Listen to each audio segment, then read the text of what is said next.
Assalamualaikum warahmatullahi wabarakatuh. Alhamdulillah, kembali lagi bersama channel Kang Heru. Pada kesempatan yang berbahagia ini, insya Allah kita akan sama-sama belajar membaca surat Al-Falaq beserta penjelasan tajwidnya. Baik sahabat semuanya, kita mulai pembelajaran kali ini. Semoga bermanfaat. Kita awali dengan pembacaan ta'udz dan juga basmalah bersama-sama.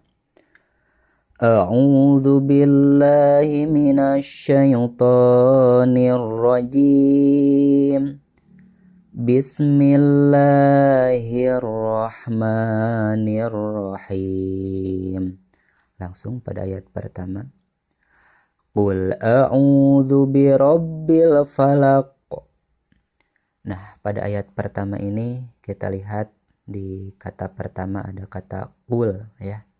Ini harus jelas kul, jangan sampai kul ataupun kul ya. Kalau kul itu jadi kolkolah ya. Ini bukan, tapi dibacanya adalah kul. Kemudian a'udzu. Nah, ya di kata ini ada a'udzu. Jangan sampai salah atau tertukar cara pembacaannya. Karena di sini ada huruf hamzah dan juga ain ya. Yang pertama a dan yang kedua adalah u ya. U jangan sampai salah au ataupun au ya. Kemudian lapad u. Nah, u ini harus dibaca panjang 2 harokat. Kenapa demikian? Karena ini adalah mad tabi'i atau mad asli. Mengapa disebut mad tabi'i atau mad asli? Karena ada huruf waw sukun setelah harokat doma. Kemudian zu ya, ini bukan du tapi zu karena ini disebutnya zal besar ya, ada titiknya. Lanjut birobbi. Nah, ro ini disebut ro tafhim atau ro-nya dibaca tebal. Robbi. Di dalam huruf ba ini ada yang disebut dengan tasydid. Nah, ketika ada tasydid maka membacanya harus ditekan. Robbi, robbi. Ya, lanjut. Birobbil falaq. Robbil. Nah, itu di situ ada alif lam, yaitu alif lam komariah. Ya, kenapa? Karena setelah alif lam ada huruf komariah, yaitu huruf fa. Jadi harus jelas membaca alif lamnya. Maaf, membaca lamnya. Birobbil, lamnya itu jelas. Falaqo. Nah, ini di akhir kalimat. Kemudian ada huruf qaf ya. Ini disebut dengan qalqalah ya. Artinya qalqalah itu adalah mantul ya. Jadi suara kita kembali lagi. Birobbil falaqo. Falaqo ya. Jadi ini qalqalah. Qalqalah dibagi 2, yaitu qalqalah sugro dan qalqalah kubro. Ketika di akhir kalimat itu disebut dengan qalqalah kubro. Selanjutnya pada ayat yang kedua, min syarri ma khalaq. Nah, pada ayat ini ada yang disebut dengan hukum ikhfa, yaitu ketika nun sukun bertemu dengan huruf shin, maka cara membacanya adalah samar. Min syarri, jangan min syarri atau misyarri ya, bukan, tetapi min syarri ini disebut dengan ikhfa. Syarri, nah ini ada tasydid lagi, maka ketika ada tasydid suaranya ditekan ke huruf tersebut. Min syarri ma. Nah, kata ma ini disebut dengan mad tabi'i atau mad asli. Harus dibaca panjang sebanyak 2 harokat atau 2 ketukan. Mengapa demikian? Karena ada huruf alif sukun setelah harokat fathah. Khalaqo. Nah, kemudian khalaqo. Di akhir kalimat ada huruf qaf, ini disebut dengan qalqalah. Karena di akhir kalimat qalqalahnya adalah qalqalah kubro. Kemudian kita lanjutkan pada ayat yang ketiga. Wa min syarri ghasikin idza waqab. Ya, kita lihat wa min syarri, ya. Min itu disebut dengan ikhfa. Kenapa? Karena ada nun sukun bertemu dengan huruf shin. Shin adalah salah satu huruf ikhfa. Jadi membacanya harus samar. Wa min syarri. Kemudian syarri ini juga ada tasydid, maka suaranya harus ditekan. Syarri, ya. Syarri. Ghasikin, gho. Nah, pada kata gho ini juga disebut dengan mad tabi'i atau mad asli. Kenapa? Karena ada huruf alif sukun setelah harokat fathah. Ghasikin idza waqab.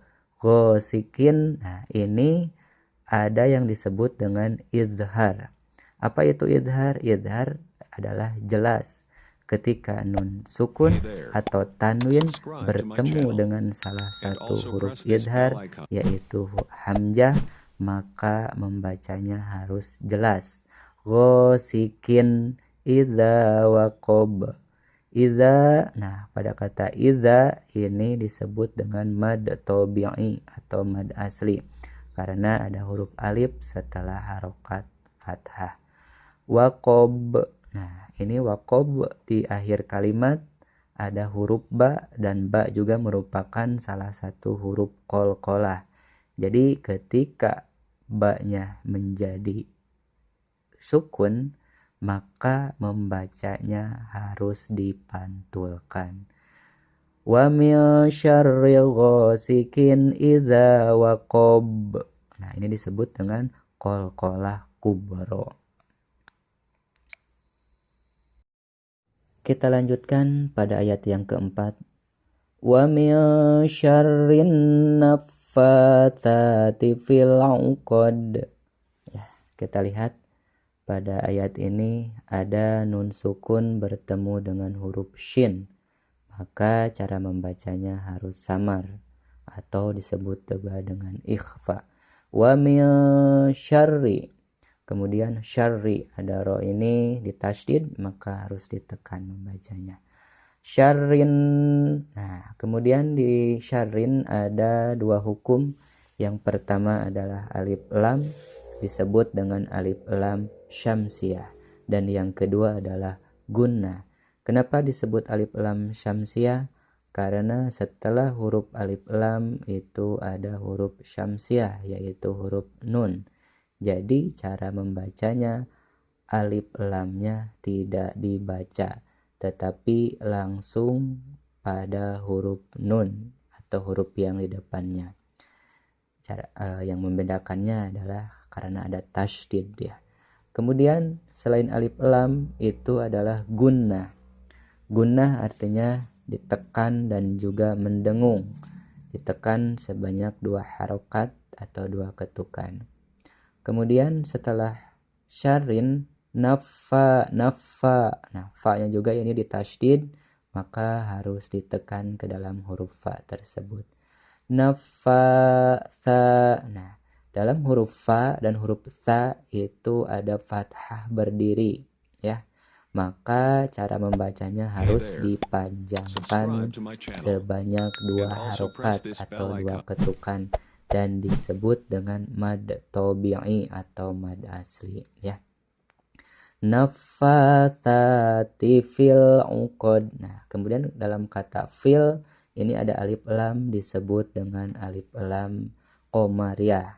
Kenapa disebut alif lam qamariyah? Karena setelah alif lam ada huruf qamariyah, yaitu huruf ain, ya.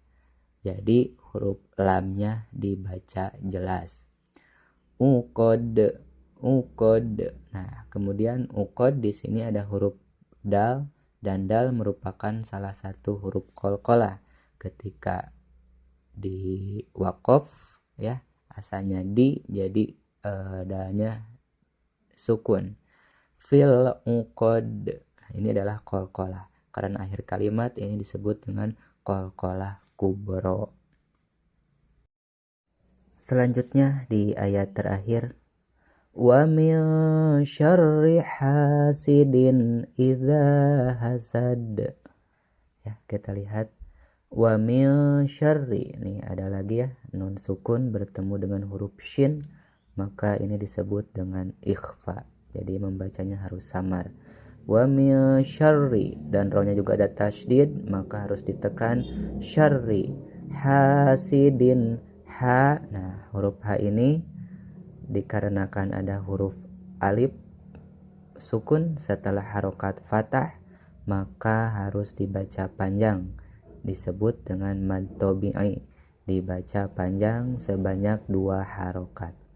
Hasidin idza hasad, hasidin. Nah, ini ada tanwin kasroh bertemu dengan hamzah, maka disebut dengan izhar. Izhar artinya adalah jelas, jadi membacanya harus jelas. Hasidin idza, ya. Kemudian idza itu ada huruf alif mati setelah harokat fathah, maka ini juga harus dibaca panjang sebanyak 2 harokat dan disebut dengan mad tabi'i. Idza hasad, hasad ini juga sama, ada huruf dal di akhir kalimat, ini disebut dengan qalqalah, harus dipantulkan suaranya. Hasad, qalqalahnya adalah qalqalah kubro. Baik, itulah tadi penjelasan tentang surat Al-Falaq dan juga tajwidnya. Mudah-mudahan bisa bermanfaat untuk kita semua. Saya ingatkan kembali untuk terus mendukung channel ini dengan cara like, subscribe, dan nyalakan loncengnya. Kemudian komen dan share. Terima kasih. Wassalamualaikum warahmatullahi wabarakatuh.